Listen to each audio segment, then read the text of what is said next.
Bonjour à tous. Alors aujourd'hui, on va lire la suite des Piliers de la Terre par Ken Follett, le roman historique, le tome 2. Alors, on y va. Les Piliers de la Terre, la suite. En 3 ans, Kingsbridge était devenu méconnaissable. William n'y était pas venu depuis le dimanche de Pentecôte, où Philippe et son armée de volontaires avaient déjoué les plans de Valéran Bigod. On comptait alors 40 ou 50 maisons de bois groupées autour de la porte du prieuré, ou bien étalées le long du sentier boueux qui descendait de la colline au pont.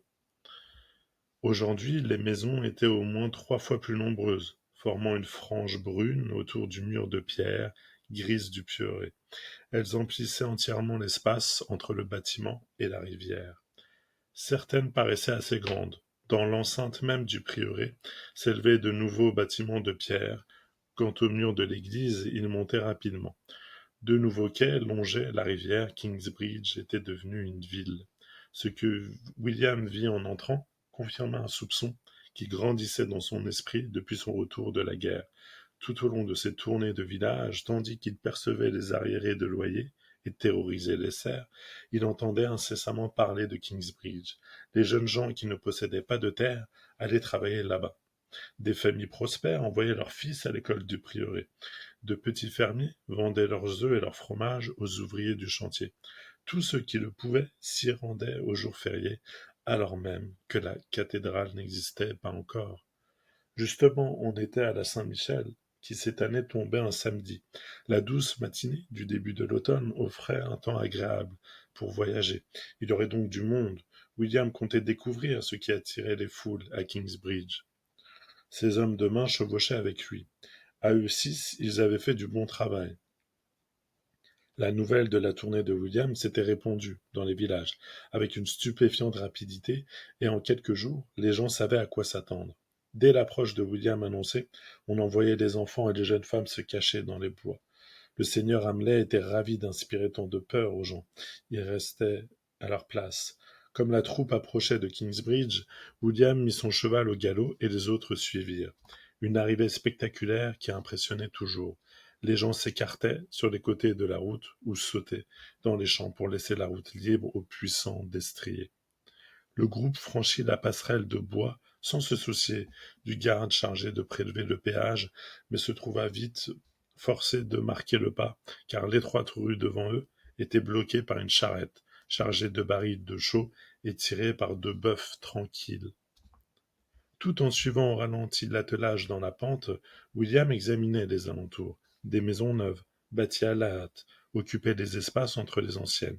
Il remarqua une rôtisserie, une taverne, une forge et une échoppe de cordonnier.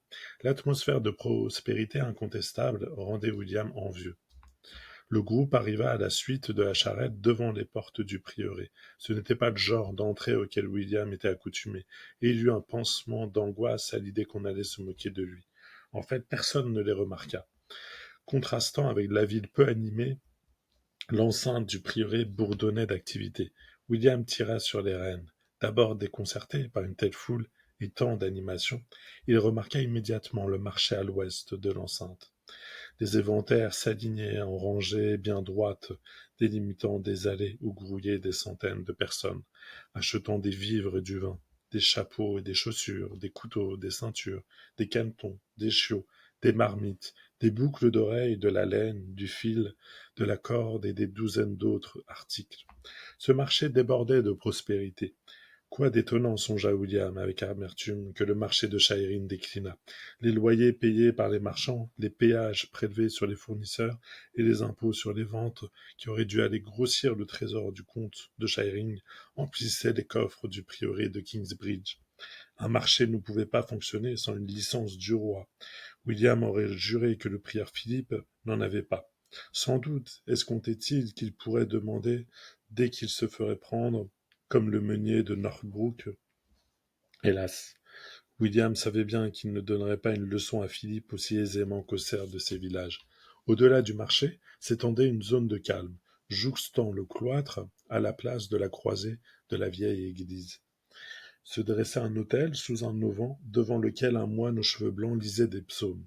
De l'autre côté de l'autel, des moines chantaient des hymnes. Vu l'heure, il s'agissait des nonnes, un service réservé aux moines, songea William. Le travail et le commerce cesseraient pour la grand-messe de la Saint-Michel, qui réunirait tout le monde. À l'autre bout de l'enclos, on était en train de construire l'aile est de la cathédrale.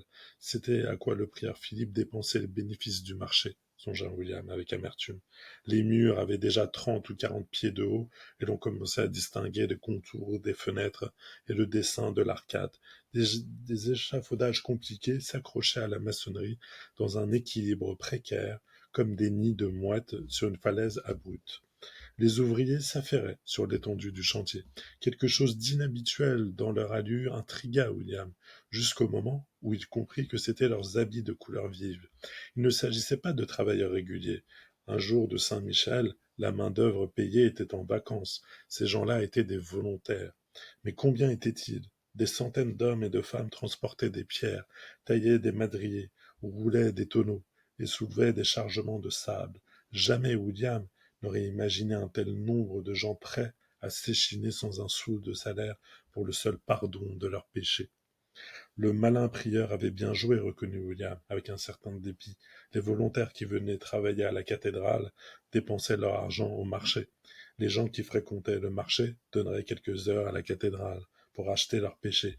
Une main lavait l'autre. William poussa son cheval et traversa le cimetière pour attendre le chantier, curieux de l'observer de plus près. Les 8 massives colonnes de l'arcade se groupaient de part et d'autre du site en 4 paires opposées. De loin, William avait cru deviner les arcs arrondis reliant chaque colonne à la suivante. Mais il se rendit compte qu'il n'était pas encore construit. Ce qu'il avait vu, c'était le coffrage en bois de la même forme, qui servirait de cadre provisoire où reposeraient les pierres le temps que le mortier sèche.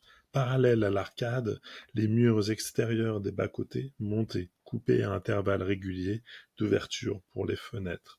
À mi-chemin, entre chaque ouverture, un contrefort jaillissait de l'alignement du mur. Les extrémités ouvertes des murs non terminés laissaient voir qu'il s'agissait de doubles parois séparées par un espace. La cavité était comblée avec des décombres et du mortier. Quant à l'échafaudage, il était constitué de robustes poteaux, reliés par des tréteaux transversaux en souples baliveaux et en roseaux tressés. On avait dépensé là beaucoup d'argent, estima William. Il poursuivait sa visite en contournant le chœur, suivi de ses chevaliers qui l'avaient rejoint. Contre le mur se dressaient des appentis de bois, des ateliers et ouvroirs pour les artisans. La plupart étaient fermés en ce jour férié, chômés par les maçons et les charpentiers. Toutefois, le maître maçon et le maître charpentier assuraient la direction des travailleurs volontaires et leur indiquaient où entasser les pierres, le bois, le sable et la chaux qu'ils transportaient à partir du bord de la rivière. À la réflexion, William conclut que le prieur Philippe était grandement responsable du déclin du comté de Shiring. Les fermes perdaient leurs jeunes qui s'embauchaient au chantier de construction, et Shiring, le joyau du comté, se trouvait peu à peu éclipsé par la nouvelle ville de Kingsbridge en plein développement. Les résidents payaient leur loyer à Philippe et non à William. Quant aux utilisateurs du marché, ils produisaient des revenus pour le prieuré et non pour le comté. De plus, Philippe avait à sa disposition le bois, les élevages de moutons et la carrière qui autrefois enrichissait le comte Percy. William et ses hommes revinrent jusqu'au marché. Il avait beau pousser son cheval dans la foule, les gens ne s'écartaient pas craintivement sur son chemin. Personne ici n'avait peur de lui, ce qui l'inquiétait et le troublait. William était à mi-chemin de la dernière allée quand il aperçut Aliéna. Il s'arrêta brusquement, pétrifié. Ce n'était plus la mince jeune fille en sabots, nerveuse, effrayée, qu'il avait vue ici même, à la Pentecôte, 3 ans plus tôt. Son visage s'était épanoui. Elle avait l'air sain, heureux. Ses yeux noirs pétillaient de bonne humeur, et ses boucles dansaient autour de son visage lorsqu'elle bougeait. Elle était si belle que William se sentit vaciller de désir. Elle portait une robe cramoisie, richement brodée, et des bagues brillaient à ses doigts. Une femme plus âgée l'accompagnait, un peu en retrait, comme une servante. Plutôt riche, avait dit Mère, voyant donc comment Richard était devenu écuyer et avait pu rallier l'armée du roi Stephen, équipé d'armes imposantes. Dire qu'il avait quitté sans ressources, littéralement sans un sou, comment avait-elle fait? Elle n'avait plus l'air de la jeune fille qu'il avait connue. Mais William avait 24 ans, elle devait donc avoir 21 ans aujourd'hui. Plus rien en elle ne subsistait de l'enfant. C'était une femme mûre. Elle leva la tête et la vit. La dernière fois qu'il avait échangé un regard, elle avait rougi de honte et s'était enfuie. Cette fois, elle ne sciait pas. Il esquissa un sourire complice, une expression d'indicible mépris se peignit sur le visage d'Aliéna. William se sentit mal à l'aise. Elle était toujours aussi hautaine, elle le méprisait, exactement comme 5 ans plus tôt. Il l'avait humiliée et violée, mais elle n'avait plus peur de lui. Il aurait voulu lui parler, lui dire qu'il la désirait autant que la première fois, mais il n'osait pas. Horriblement gêné, il se détourna et fit repartir son cheval. La foule ralentissait son avance, et il sentait sur sa nuque le regard d'Aliéna qui le brusquait. Lorsqu'enfin il sortit de la place du marché, ce fut pour se trouver devant le prieur Philippe. Le petit Gallois se tenait droit, les mains sur les hanches, le menton agressivement pointé. Il n'était pas aussi maigre qu'autrefois, et ses rares cheveux vraiment prématurément au gris, constata William. Il ne paraissait plus trop jeune pour sa tâche. Ses yeux bleus brillaient de colère. Lord William, cria-t-il d'un ton de défi. William chassa de son esprit la pensée d'Aliéna. Il avait d'autres chats à fouetter concernant Philippe. Je suis heureux de vous rencontrer, prieur. Moi de même, dit Philippe, mi-fâché, mi-intrigué. Vous avez ouvert un marché ici, dit William avec agressivité. Et alors? Je ne crois pas que le roi Stephen ait jamais autorisé un marché à Kingsbridge. À ma connaissance, ni lui, ni un autre roi. Comment osez-vous? Commença Philippe. Mais où? N'importe qui. Vous, cria Philippe, en lui coupant la parole. Comment osez-vous venir ici parler d'autorisation, vous qui, au cours du dernier mois, avez ravagé ce comté en brûlant, en volant, en violant, et en commettant un meurtre, sinon davantage? Quel rapport? Comment osez-vous pénétrer d'autorité dans un monastère et parler de loi? Hurla Philippe. Il fit un pas en avant, le doigt tendu vers William, dont le cheval fit un écart. Subjugué, William ne trouva rien à répliquer. Une foule de moines, de travailleurs et de badauds s'était rassemblée, attirés par la discussion.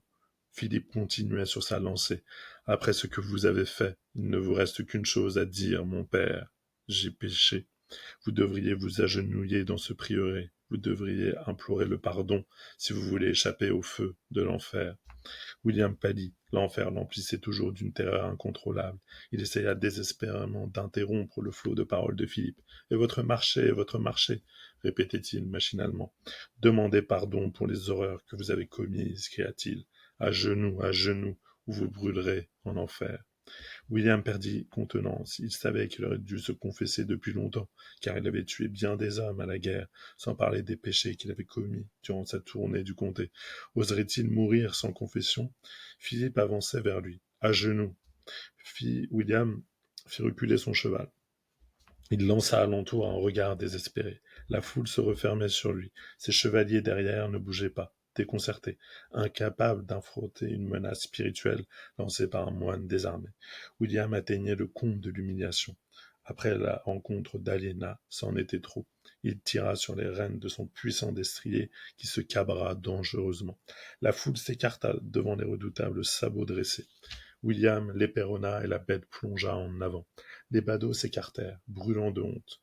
William s'enfuit par la porte du prieuré, escorté de ses chevaliers, comme une meute de chiens grondant, chassés par un simple gourdin. William confessa ses péchés, apeuré et tremblant, sur les dalles froides de la petite chapelle du palais de l'évêque. L'évêque Valéran l'écouta en silence énumérer les meurtres, les violences et les viols dont il se déclarait coupable. Tout en se confessant, William ne pouvait réfréner son mépris pour le dédaigneux évêque, avec ses mains blanches et soignées croisées sur son cœur, et ses narines translucides qui frémissaient comme si une mauvaise odeur flottait dans l'air poussiéreux. William était au supplice d'implorer l'absolution de Valéran, mais ses péchés étaient si lourds qu'aucun prêtre ordinaire ne les aurait absolus.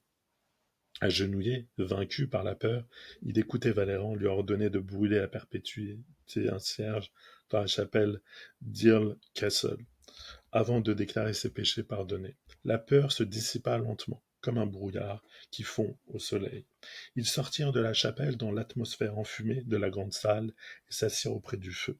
L'automne tournait à l'hiver et il faisait froid dans la grande maison de pierre. Un aide-cuisinier apporta du pain chaud aux épices, parfumé de miel et de gingembre. William commença enfin à sentir un certain bien-être l'envahir. L'éclaircie dura peu. Bientôt, il se souvint Des autres problèmes. Richard, le fils de Bartholoméo, revendiquait le comté et William était trop pauvre pour lever une armée capable d'impressionner le roi. Il avait ramassé beaucoup d'argent au cours de sa tournée, mais pas assez pour ses besoins. Il soupira. Ce damné moine boit le sang du comté de Shiring, dit-il. Valéran prit peu de pain dans sa longue main, pâle aux doigts longs comme des cerfs. Je me demandais combien de temps il vous faudrait pour parvenir à cette conclusion. Valéran avait tout compris, bien avant William. Il était tellement supérieur. William aurait préféré ne pas lui parler, mais il lui fallait l'opinion de l'évêque sur un point de droit. Le roi n'a jamais autorisé un marché à Kingsbridge, n'est-ce pas? À ma connaissance, non. Alors Philippe viole la loi. Valéran haussa ses épaules osseuses drapées de noir. En théorie, oui. Malgré le flegme de Valéran, William poursuivit. Il faut l'arrêter. L'évêque y eut un sourire délicat. On ne peut pas le traiter comme on traite un cerf qui a marié sa fille sans autorisation. William s'empourpra. Valéran se servait de la confession qu'il venait de faire. Comment alors? Valéran resta songeur. Les marchés sont la prérogative du roi. À une époque plus paisible, sans doute, aurait-il réglé ce problème lui-même. William eut un rire méprisant. Malgré toute son habileté, Valéran ne connaissait pas le roi aussi bien que lui-même. Serait-ce en temps de paix?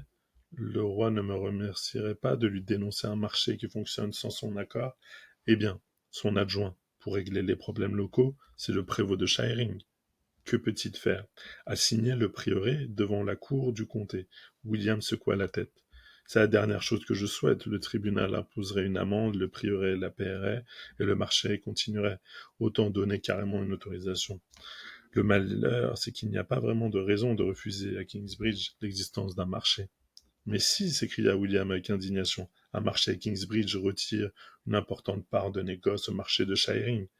Shiring est à une pleine journée de voyage de Kingsbridge. Les gens ne reculeront pas devant une longue marche. Valéran hocha la tête, sans conviction. William comprit qu'il n'était pas d'accord. L'évêque reprit. Selon la tradition, un homme passe un tiers de sa journée à se rendre au marché, un tiers au marché, et le troisième à se rendre chez lui. Un marché vaut donc pour les gens qui se trouvent à un tiers de journée de voyage. Autrement dit, quelques 2 lieues et demie. Si deux marchés se trouvent à plus de 5 lieues l'un de l'autre, ils ne font pas concurrence. Shiring est à 6 lieues et demie de Kingsbridge. D'après l'usage, Kingsbridge a droit à son marché, et le roi devrait l'accorder. Le roi fait ce qu'il veut, balbutia William agacé. Il ne connaissait pas cet usage. La position du prieur Philippe se renforçait. D'ailleurs, reprit Valéran, nous n'aurons pas affaire au roi, mais au prévôt.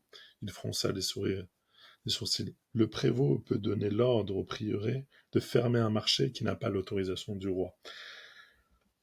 Quel intérêt? riposta William. Personne ne se soucie d'un ordre qui ne contient pas de menace. Philippe, peut-être. William haussa un sourcil. Pourquoi le ferait-il? Un sourire moqueur se dessina sur les lèvres pâles de Valéran. Comment vous l'expliquer? Philippe croit à la loi. Pour lui, la loi est souveraine. Stupide, répliqua William avec impatience. Le roi est le roi. Je vous ai dit que vous ne comprendriez pas. Les sous-entendus de Valéran exaspéraient William. Il se leva et s'approcha de la fenêtre. Dehors, par-dessus la colline voisine, il aperçut les travaux de terrassement entamés par Valéran 4 ans plus tôt. Valéran espérait alors payer la construction de son château, les revenus du comté de Shiring. Philippe avait ruiné ses plans, et l'herbe qui repoussait sur les monticules de terre, les broussailles qui envahissaient le fossé, asséchaient et témoignaient de son échec. Valéran avait espéré bâtir avec la pierre provenant de la carrière du comté de Shiring, carrière que Philippe maintenant exploitait pour la cathédrale.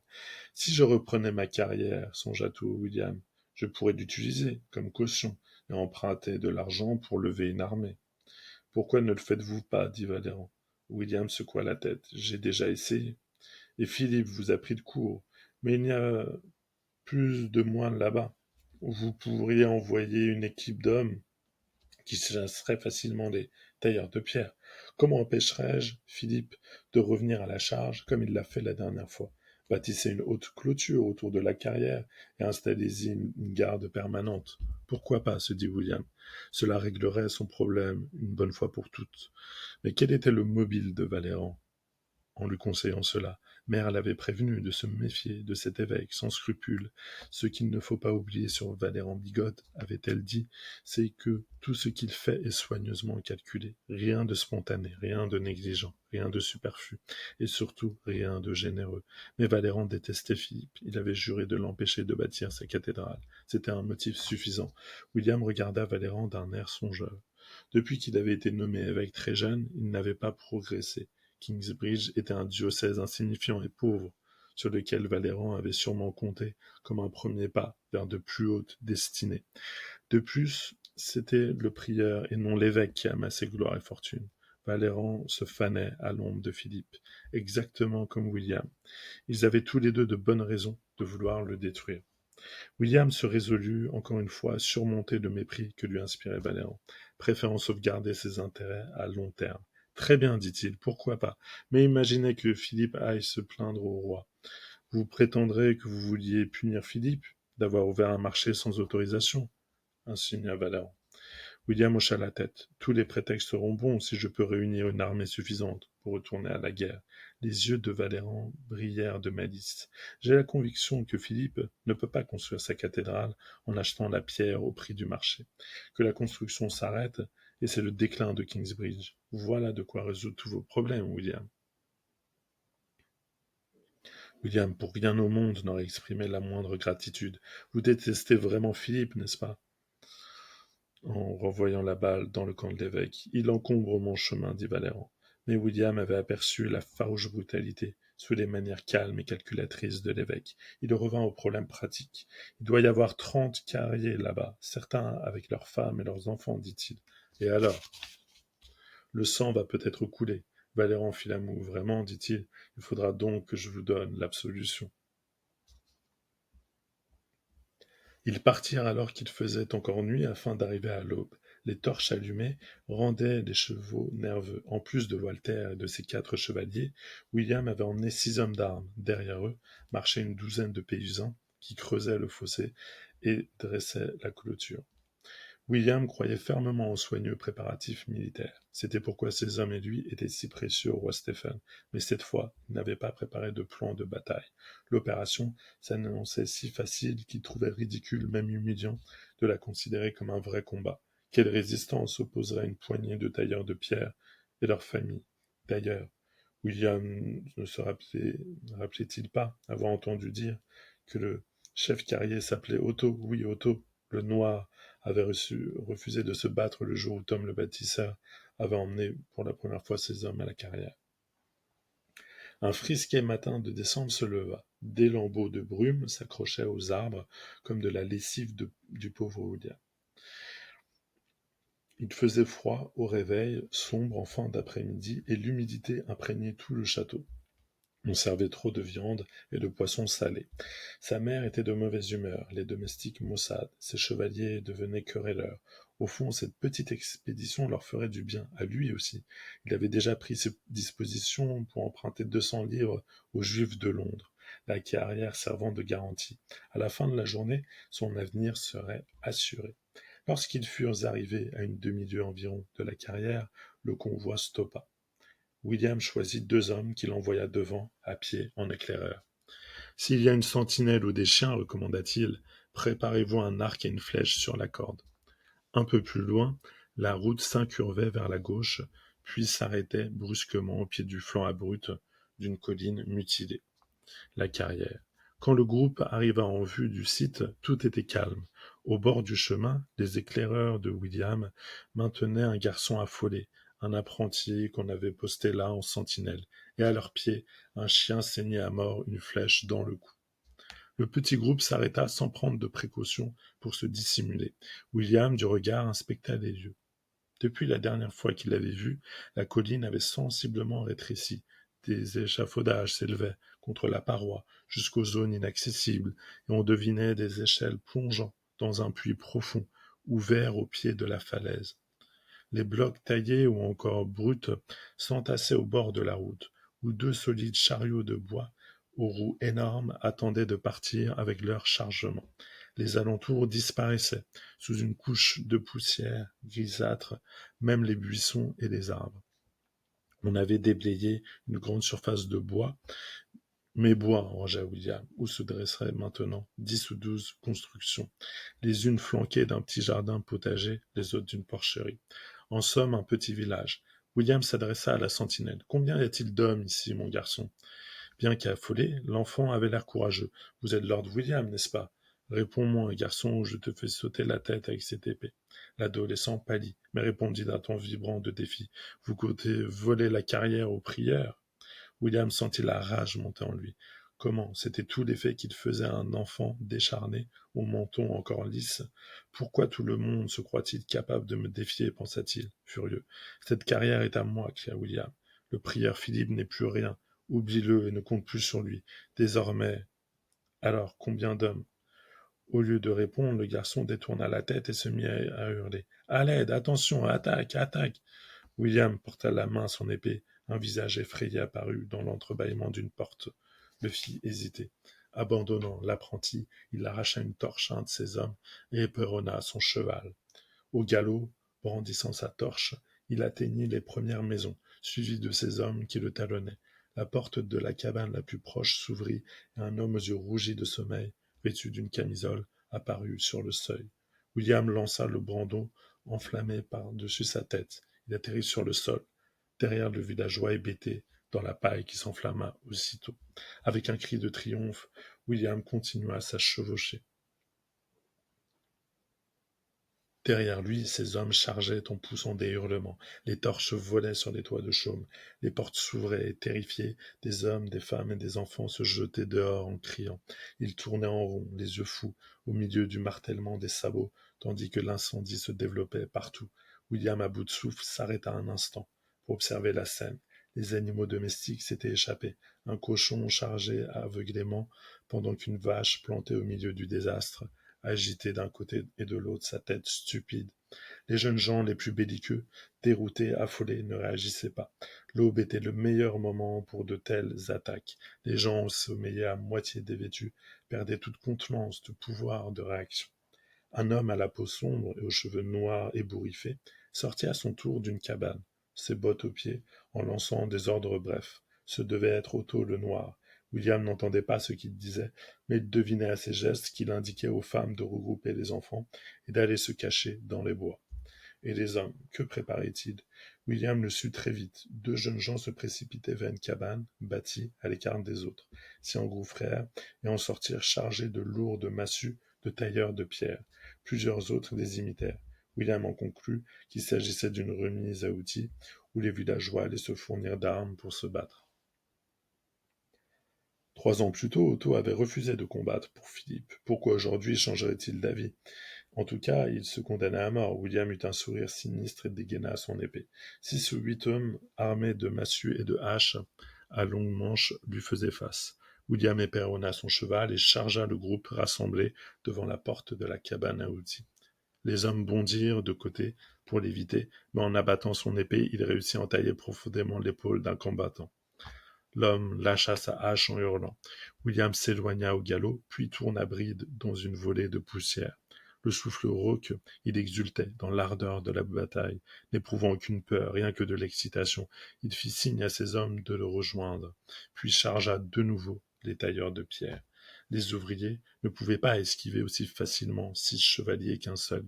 William frappa 2 d'entre eux, et d'autres tombèrent sous les épées de ses hommes. William n'eut pas le temps de voir combien, ni s'ils étaient morts ou seulement blessés. Lorsqu'il revint à la charge, il vit qu'Otto avait ordonné à ses ouvriers de se disperser entre les maisons en feu. La tactique était habile. Dispersés, ils obligeraient les chevaux à se séparer pour les poursuivre et les éviteraient ainsi plus facilement, d'autant que les chevaux avaient peur des flammes. Il fallait s'occuper d'Otto, c'était lui le cœur de la lutte. Il encourageait les tailleurs de pierre en même temps qu'il les organisait. Dès qu'il tomberait, toutes les autres renonceraient.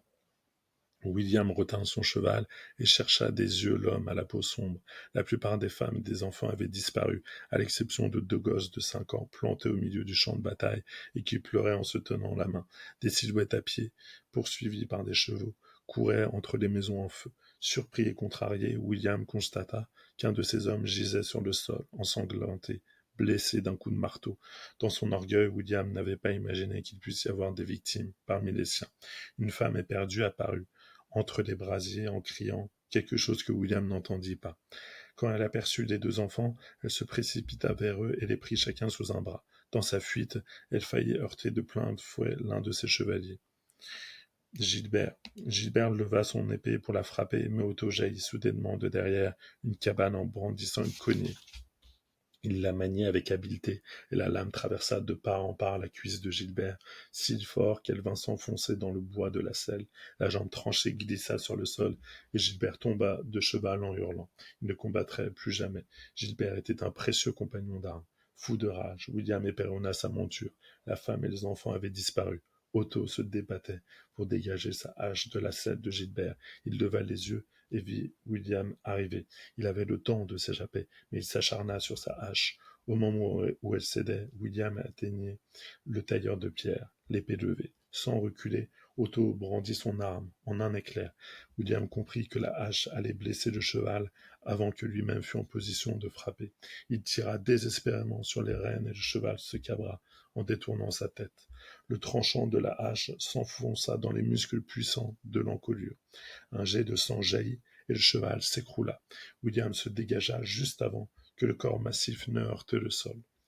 Il écumait, ce destrier qui lui avait coûté une fortune, qui avait survécu avec lui à toute une année de guerre.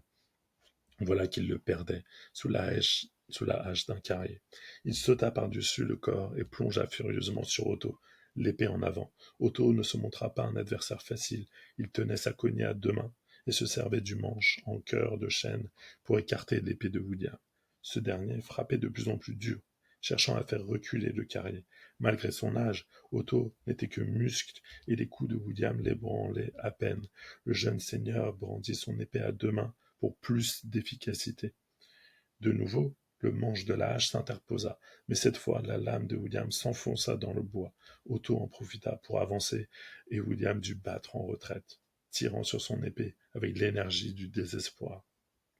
Enfin, il dégagea sa lame au moment où Otto arrivait sur lui. Tout à coup, William craignait pour sa vie. Otto leva sa cognée, William esquiva, son talon heurta une racine, il trébucha, bascula par-dessus le corps de son cheval et atterrit dans une mare de sang tiède, sans toutefois lâcher son épée. Otto se dressa devant lui, énorme, la hache au bout de ses bras tendus. Quand la lourde masse s'abattit, William, dans un effort surhumain, roula de côté. Il sentit le vent de la lame fendre l'air au ras de son visage. Il se releva d'un bond et fonça sur le tailleur de pierre. Un soldat se serait écarté avant de dégager son arme et de se ressaisir, sachant qu'un homme n'est jamais plus vulnérable que lorsqu'il vient de frapper un coup manqué. Mais Otto n'était pas un soldat, rien qu'un brave homme, courageux, une main sur le manche de sa cognée. Il recherchait encore son équilibre, le corps entièrement exposé. Dans sa hâte, William frappa, sans ajuster, et la chance le servit. La pointe de son épée transperça la poitrine d'Otto. William donna une poussée qui enfonça la lame entre les côtes. Otto ouvrit la main qui s'agrippait à la hache, et sur son visage apparut une expression que William connaissait bien. Son regard s'agrandit de surprise, sa bouche s'ouvrit sur un cri muet, et sa peau vira au gris. Ainsi réagissaient tous les blessés à mort. William appuya encore sur la lame pour plus de sûreté, puis il l'arracha. Les yeux d'Otto roulèrent dans leurs orbites, une tache rouge s'étala sur le devant de sa chemise, et il s'écroula. William se retourna vers le champ de bataille. Deux tailleurs de pierre s'enfuyaient, sans doute terrifiés par la mort de leur chef. Tout en courant, poursuivis par les chevaliers, ils interpellaient les autres. Le combat tournait à la retraite. William, immobile, reprit son souffle. Ces maudits carriers s'étaient bien battus. Son regard tomba sur Gilbert, qui gisait dans une flaque de sang, les yeux fermés. William posa une main sur sa poitrine. Le cœur ne battait plus. Gilbert était mort. William fit le tour des maisons qui brûlaient encore et compta les corps. 3 tailleurs de pierre, plus une femme et un enfant qui semblaient avoir été piétinés par les chevaux. 3 des hommes d'armes de William étaient blessés, 4 chevaux tués ou estropiés. En finissant son expédition, il revint auprès du cadavre de son destrier. Il avait aimé ce cheval, mieux qu'il n'aimait la plupart des gens. Lui que les batailles excitaient, sombrait cette fois dans la mélancolie. Quel gâchis! Il ne s'agissait que de chasser quelques travailleurs désarmés, et le résultat aboutissait à un carnage. Les chevaliers qui avaient poursuivi les tailleurs de pierre jusqu'au bois durent tourner bride. arrêtés par les broussailles que les chevaux ne pouvaient pas franchir. En rejoignant William, Walter découvrit le corps de Gilbert. Il se signa. Gilbert a tué plus d'hommes que moi, dit-il simplement. Il n'en existe pas tellement comme lui, que je ne puisse m'en permettre d'en perdre, dans une querelle avec un fichu moine, marmonna William, d'un ton amer. Sans parler des chevaux. Qui est le chauffouré, soupira Walter. Ces gens-là ont montré plus d'ardeur que les rebelles de Robert de Gloucester.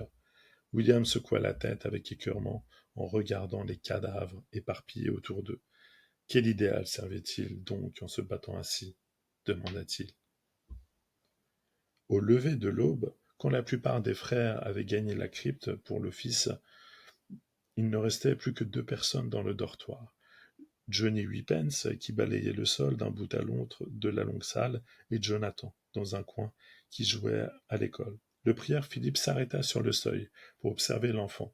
À bientôt 5 ans, c'était un petit garçon alerte et plein d'assurance, mais aussi d'une gravité enfantine qui charmait tout le monde. Johnny continuait à l'habiller en moine miniature. Aujourd'hui, Jonathan imitait le maître des novices, faisant la leçon à un groupe imaginaire de disciples. C'est mal, Godfrey, lança-t-il sévèrement au banc vide. Puni, pas de souper pour toi, si tu ne connais pas tes verbes. Philippe eut un sourire attendri. Il n'aurait pas aimé plus profondément un fils. Jonathan lui donnait une joie sans mélange, comme rien d'autre dans sa vie. L'enfant courait dans le prieuré tel un jeune chiot, caressé et gâté par tous les moines.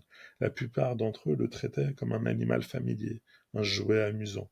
Mais pour Philippe et Johnny, il était infiniment plus que cela. Johnny l'aimait comme une mère, et Philippe, bien qu'il essayât de le dissimuler, se sentait le père du jeune garçon. Le prieur lui-même avait été élevé dès son plus jeune âge par un abbé plein de bonté, et cela lui semblait la chose la plus naturelle du monde que de tenir le même rôle envers lui.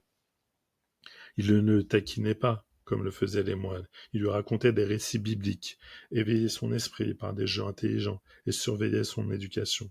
Il s'avança dans la pièce et en souriant vint s'asseoir sur le banc avec les élèves imaginaires. « Bonjour, mon père, dit gravement Jonathan, habitué par Johnny à se montrer d'une scrupuleuse politesse. « Ça te plairait d'aller à l'école ?» demanda Philippe. « Je sais déjà le latin, remarqua fièrement l'enfant. « Vraiment ? Oui, écoute. Omnius pluvius buvius tuvius nomine patri amen. » Philippe se retint de rire. Ça fait la musique du latin, mais ce n'est pas tout à fait ça. Frère Osmonde, le maître des novices, t'apprendra à le parler convenablement. Jonathan fut un peu déconfit. Mais je peux courir vite, regarde, dit-il. Il démarra à toute vitesse sur ses petites jambes et piqua une course d'un bout de la salle à l'autre. Magnifique, dit Philippe, un champion. Oui, je peux encore aller plus vite. Pas maintenant. Écoute-moi un moment. Je vais partir quelque temps. Vous serez rentré demain? Non, pas si tôt. Le jour d'après? Pas même. Jonathan se tut, perplexe, incapable d'imaginer un futur plus lointain que le surlendemain. Qu'est-ce que vous allez faire? Demanda-t-il d'une petite voix. Il faut que je voie le roi. Oh, le roi n'évoquait rien pour le petit garçon. J'aimerais que pendant mon absence, tu ailles à l'école. Ça te plairait? Oui. Tu as près de 5 ans. Ton anniversaire tombe la semaine prochaine, car tu nous es arrivé le premier jour de l'année. D'où est-ce que je venais? De Dieu. Toutes choses viennent de Dieu. Jonathan, sans bien comprendre, sentait que la réponse ne suffisait pas. Mais où j'étais avant? Insista-t-il. Je ne sais pas. Jonathan fronça les sourcils avec un air sérieux, inattendu, sur son jeune visage, insouciant. Je devais être quelque part, murmura-t-il, comme pour lui-même. Un jour, pensa Philippe, il faudra lui expliquer les mystères de sa naissance. Il grimaça. Qui s'en chargerait? Enfin, heureusement, ce n'était pas encore le moment. Il changea de sujet. Pendant mon absence, je veux que tu apprennes à compter jusqu'à 100. Je sais compter, assura Jonathan. 1, 2, 3, 4, 5, 6, 7, 8, 9, 10, 11, 12, 13, 14, 15, Vèze, Osette. Pas mal, dit Philippe. Frère Osmond t'en apprendra davantage. Tu iras sagement dans la salle d'école et tu feras tout ce qu'il te dira. Je vais être le meilleur de la classe, promit Jonathan. Nous verrons. Philippe s'émerveillait toujours des manières de l'enfant, de son développement, de la façon dont il apprenait les choses, des phases qu'il traversait. Cette récente passion pour le latin, le calcul ou la course, signifiait-elle un prélude nécessaire au véritable apprentissage? Dieu sait ce qu'il fait. Tout a un sens. Un jour Jonathan serait un homme. Quelle sorte d'homme? Soudain Philippe se sentit impatient de voir Jonathan grandir, mais il faudrait autant de temps que pour construire la cathédrale. Merci à tous.